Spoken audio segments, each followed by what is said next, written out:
Now, many people across the UK have been honoured with new titles after being named in the Queen's Birthday Honours list. The list features many famous faces and well-known names, but the bulk of those receiving awards are less familiar faces, but their contributions are no less important. One of them is my first guest today, Professor Chuka Nwokolo, a UK-based Nigerian consultant gastroenterologist who's been recognised as a commander of the Most Excellent Order of the British Empire, or CBE, in the Queen's Birthday Honours list. Professor Nwokolo, who specialises in stomach and bowel diseases, has been awarded the CBE in honour of his services to the National Health Service in the UK and to medical research. In addition to being a consultant gastroenterologist, Professor Nwokolo is also the treasurer of the Royal College of Physicians in Britain. He has over 100 peer-reviewed publications in many high-impact journals and has played a key role in promoting the value of research across the medical field. And I'm delighted to say that Professor Chuka Nwokolo, consultant gastroenterologist who's been recognised as a CBE in Queen Elizabeth's Birthday Honours list, joins me now on the line from the UK. Thank you very much indeed for joining us, and a hearty congratulations to you. How did you receive the news that you had made it onto the Queen's Honours list? Thank you very much, Charles. It's a pleasure to see you again. Of course, it's totally unexpected. I mean, you get an idea that something is happening behind the scenes, but anytime it's a phone call that I got, and that was quite a big surprise for me. It's quite extraordinary because, I mean, a lot of people are not used to how these things actually work. I mean, most people are not close to the Queen. They have no idea how these things operate. So you got a telephone call basically saying that, hey, you know, you've got this. Was there, I mean, did you sort of doubt that perhaps the person on the other end was, you know, not the real deal? The phone call came from the cabinet office, and you can imagine that for a moment, I thought this was one of these interesting scam type things. But when he then said he was going to send me a document, and he then emailed a document in which I was offered a CBE, I was told I'd been put forward, but I had to say yes to that. So, I mean, having got that phone call and received that email, what was your subsequent reaction? Well, part of the message you get is that you're not to tell anybody, even your nearest and dearest, and because it's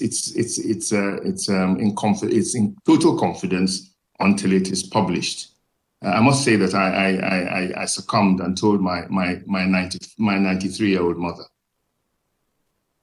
Well, I mean, I would have done the same if I was in your shoes. I mean, that's an incredible honor, and of course, the honor is not just to you and your family; it's also to all those who've been close to you, both in Nigeria and the UK. And a word from you, Professor. I know you said you wanted me to call you Chuka, but it's a bit uncomfortable. So for the moment, I'll call you Professor if you don't mind. But a word from you about your career path. I mean, you came to the UK on a Royal College of Physicians training program from Nigeria in 1985, and you decided to stay in the UK. Pick up the story from there, if you will.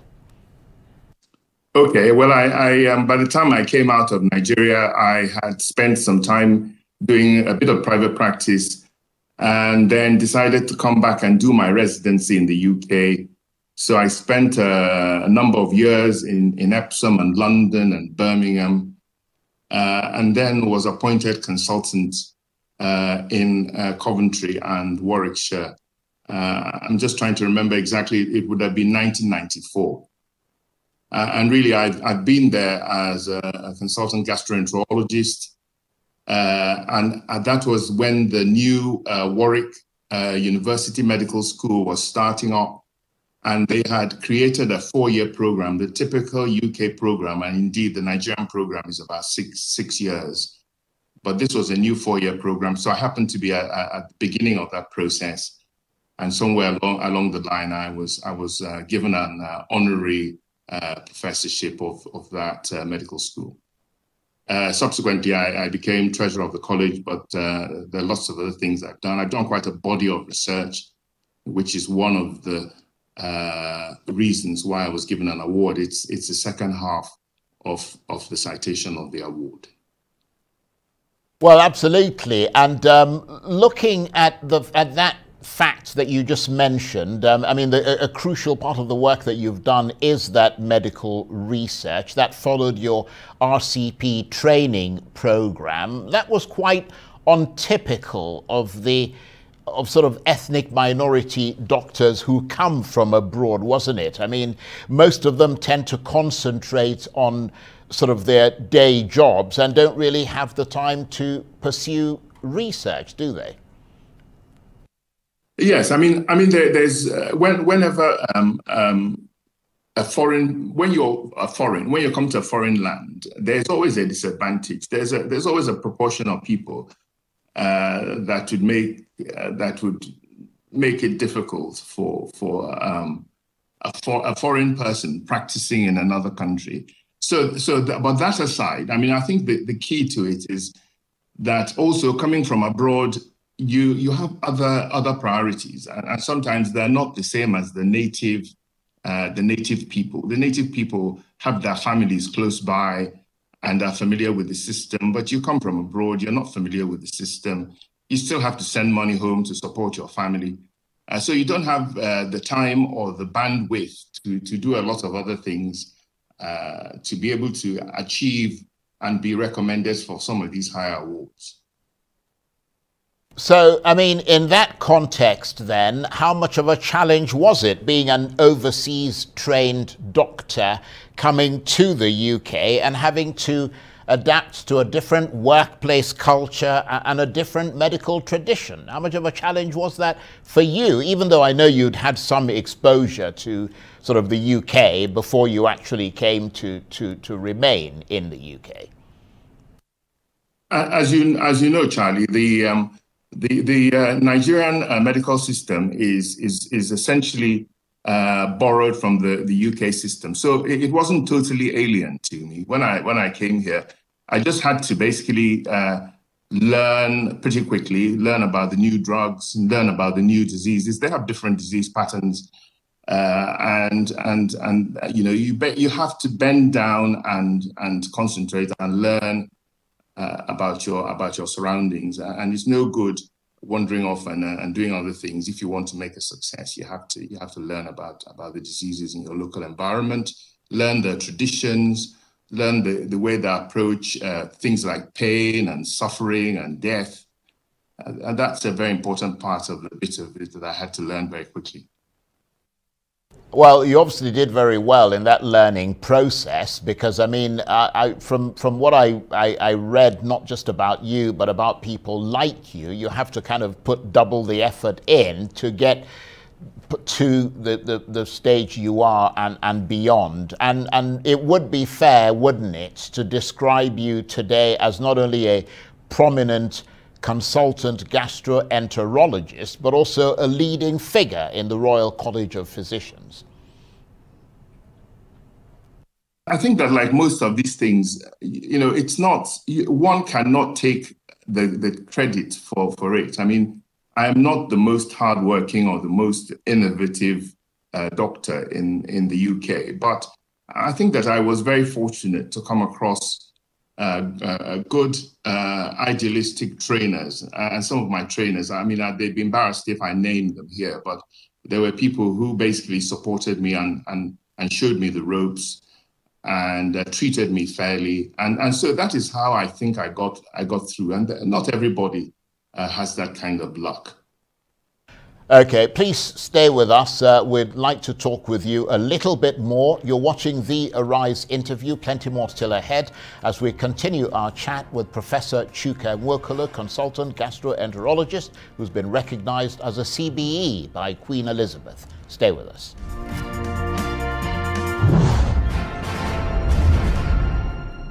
Welcome back to the Arise interview. I'm Charles Aniagolu. Now, as you might have heard, a top Nigeria and UK trained doctor, Professor Chuka Nwokolo, one of the leading figures in his branch of medicine, has been recognized in Queen Elizabeth's annual birthday honours list. Professor Nwokolo is a consultant gastroenterologist and treasurer of the Royal College of Physicians. Trained at the University of Nigeria Medical School, Enugu, he did his residency in Epsom, London, Coventry and Birmingham. In addition to his work as a consultant gastroenterologist at University Hospital in Coventry, is also an honorary professor at Warwick Medical School, is the chief and principal investigator for UK national clinical trials, and holds a patent for a device for characterizing volatile organic compounds. He's also the UK representative on the European Board of Gastroenterology and has over 100 peer review publications in high-impact journals such as the New England Journal of Medicine and Nature Genetics, to mention a few. And Professor Chuka Nwokolo is still with me on the line from the UK. Thank you very much indeed for staying with us. Here you are, you've traversed the field of sort of medicine that you're proficient at. You've been recognized now internationally and by the Queen herself. I mean, what would you say are the best attributes of being a good doctor? Thank you very much, Charlie, for that question. And I think that for me, that is the most important message that I can give. I think there are three key things. I want to talk about remuneration to start with. And I think that a lot of doctors start off life anxious about about remuneration and how they're going to earn their living. I think that if you want to be a rich person, then you shouldn't be in medicine. But you'll never starve. I mean, I think you'll have enough to do. And most of the remuneration you get is from the care you give your patients. You know, when you help a patient, they respond in a way which is not in cash, but you build that over the years, and that will pay you back even if it's not in cash. So remember that. The second thing is about knowledge. In medicine, you have to seek out knowledge. You can't claim that there are no textbooks. This is not, there are mobile phones, there's Google. You should be able to search out the leading edge of medicine, even if you can't use the drugs, even if the drugs cost $100,000 a year and you can't use it in your own environment, you should know about them so that you can best deliver the best care to your patients, know the leading edge of medicine, and access that knowledge by reading guidelines, which you can access with your mobile phone free from institutions like the NICE in the UK and lots of other bodies. Keep away from social media medicine. A doctor should never participate in that.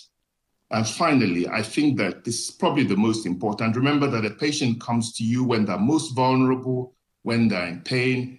They give you their trust, and you should hold their trust. You should always, whatever they tell you, should be totally confidential. You should speak softly, be kind, and above all, be truthful. I mean, I think that a doctor who's not truthful, even when you're ignorant, you should be able to say to your patient, look, I don't know this. I'm going to get someone else to look after you.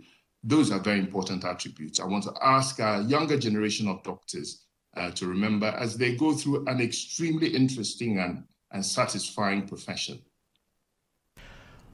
Well, I mean, those are very wise words indeed, and I do hope that young and upcoming doctors are listening to the words that you've just uttered. And just for many of us who are not used to medical terminology, being a consultant gastroenterologist means you specialize in stomach and bowel diseases, does it? Give us an overview of that.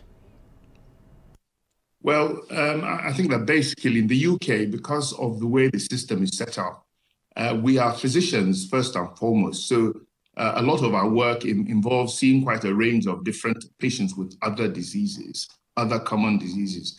But my own area of interest is in stomach conditions like peptic ulcer disease, stomach cancer, things like bowel cancer, inflammatory diseases of the large intestine, and a lot of other diseases. Some of them are not prevalent in our country.